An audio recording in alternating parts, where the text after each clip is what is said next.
বর এটা আমাকে কি সারপ্রাইজ দিল দেখো সবাই।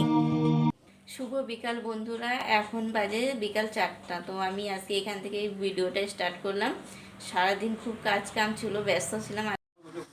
আজকে সারাদিন দোকান নিয়ে ব্যস্ত ছিলাম, ঘরের কাজ কামও ঠিক করে করতে পারিনি। তো এখন এই যে ঘরটা গুছিয়ে নিচ্ছি, ঘরের সব কাজ এখন করে নেব। তো তোমাদের সঙ্গে চলো একটা কথা শেয়ার করিয়েছি। মানুষ ঠিকই বলে খারাপ সময়ে মানুষ চেনা যায়, কে আপন কে পর। তো আমি অনেক খারাপ পরিস্থিতির মধ্যে দিয়ে গিয়েছি। আমার অনেক পয়সাওয়ালা, অনেক আত্মীয় স্বজন ছিল, কেউ আমাকে কোনো রকম একটুও সাহায্য করেনি। আমি আমার স্বামীকে নিয়ে অনেক কষ্ট করে দিন কাটিয়েছি। তো দুজন মানুষ আমাকে খুব হেল্প করেছে, তাদের নাম না নিলেই নয়। এক হলো আমার দেওর, 2 নম্বর হলো আমার ভাই। আমার দেওর হসপিটালে আমার স্বামীকে নিয়ে যাওয়া, নিয়ে আসা, বাড়িতে এসেও পায়ের ড্রেসিং সব আমার দেওর করেছে। আর আমার ভাই, ও না থাকলে যে আমি কী করে সংসার চালাতাম, কী করে বাচ্চা সামলাতাম, দোকান সামলাতাম, আমি নিজেই জানি না। আমার ভাই 2-3 মাস আমাদের বাড়িতেই ছিল আমার স্বামীর অ্যাক্সিডেন্টের পর। ওই দোকানের মাল নিয়ে আসতো, দোকানটা বেশিরভাগ টাইমে ওই সামলাতো। আমাকে তো ঘরের কাজ করতে হতো, বাচ্চা আছে ওকেও দেখতে হতো, ওকে স্কুলে নিয়ে যেতে হতো। তো ভাই না থাকলে আমি জানি না কী করতাম, কীভাবে সবটা সামলাতাম আমি জানি না। তো ভগবান আছেন, আমি বিশ্বাস করি। তো ভগবান সব ঠিক করে দেবেন আমি জানি। তবে এখন পরিস্থিতি অনেকটাই ঠিক হয়ে গেছে, আমার স্বামী অনেকটাই ঠিক হয়ে গেছে। তো ভগবানের আশীর্বাদে সামনের বছর গরম সিজন করলেও কাজেও যেতে পারবে। হাত মুখ ধুয়ে নিলাম, এখন যাব দোকানে। আমি দোকানে যাব, তারপরে ও আসবে ঘরে অল্প রেস্ট করতে।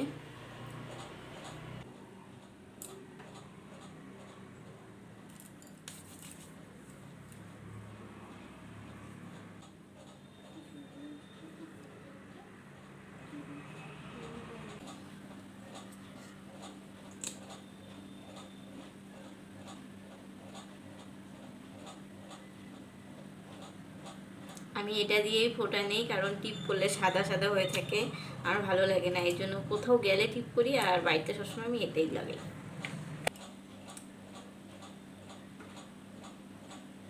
তো আমার ছেলে ঠোঁটটা কেটে দিয়েছিল, এখনও ঠোঁটে ব্যথা, এখনও ঠোঁটটা ঠিক মতো ঠিক হয়নি। আমি এখন যাচ্ছি দোকানে, তোমাদের সঙ্গে আবার পরে দেখা হবে। এখন বাজে রাত্রি 8টা। তো আমি ভাত বসাতে গিয়েছি, এখন শুধু সিদ্ধ ভাতই বানাবো। তো দেখলাম আলু নেই, এখন দোকানে যেতে হবে আলু আনতে। এখানে আমার ছেলে দেখো বই পড়ছে, আমি যাচ্ছি আলু আনতে। তো চলো আলু নিয়ে আসি, তারপরে তোমাদের সঙ্গে দেখা হবে। কি কি দেখতেছো? এই যে হচ্ছে আমাদের নারুদা। নারুদা লজ্জা পেয়ে মুখটা ঢেকে দিচ্ছে। এখানে আমি এসেছি আলু নিতে, ব্যাস দুটোতে হয়ে যাবে। এটা হলো বেগুন, এখানে দেখো 2টো বেগুন নেব, বেগুন পোড়াবো। এটাকে আজকে আমি একটু অন্য রকম করে মাখবো। তো কিভাবে মাখি তোমাদেরকে আজকে দেখাবো। তো প্রথমে আমি এখানে গ্যাসটা জ্বালিয়ে নিলাম। এবার এই যে আলুগুলি ধুয়ে রেখেছি, তো সবার প্রথমে আলুগুলি দিয়ে দিলাম। এবার জলটা একটু গরম হলে তারপরে চালটা দিয়ে দেবো। বেগুন দুটোকে পুড়িয়ে নেব।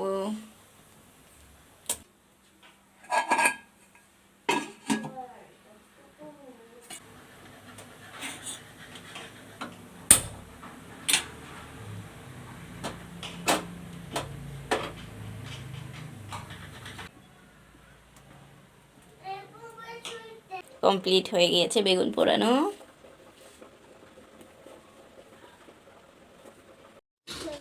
তো বলেছিলাম আজকে আলুটা অন্যরকম করে মাখা করবো, তার জন্য প্রথমে তেল গরম করে নিয়ে তার মধ্যে কালো জিরে ফোড়ন দিয়ে নিলাম।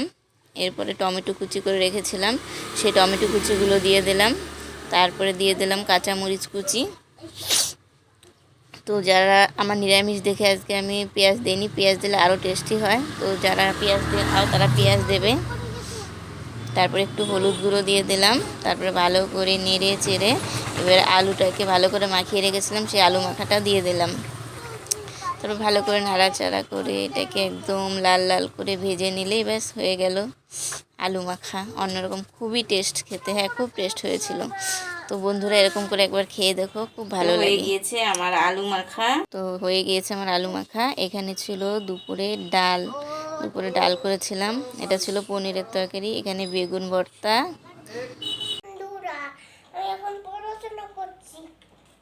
B C D E F G H I J K L M N O P Q R S S T V U U V W X Y Z.